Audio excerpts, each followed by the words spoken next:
It's less than a week until the Iranian presidential election, and the economy is on every candidate's agenda. Iran's financial problems are largely a result of international sanctions, as well as economic mismanagement.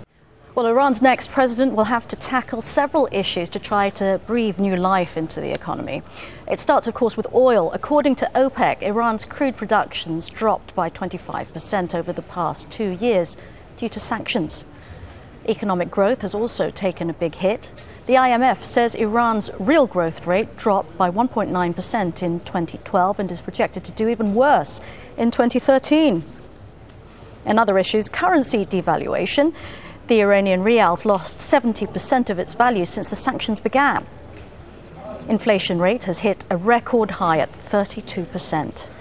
And Iran's still struggling to create jobs. The official unemployment rate's around 12%, but analysts say the real figure is double that. Mohammed Shakeel is an Iranian economist. He joins us now live from London. What kind of diversity is there, though, in the policies that the candidates are saying that they will adopt should they be elected? Unfortunately, from an economic perspective, we've heard minimal from all 8 candidates on where the economic program would be under their presidency. We've heard a lot of bluster from each and every one on how Iran's diplomatic relations will possibly be unchanged, how the nuclear program supersedes everything.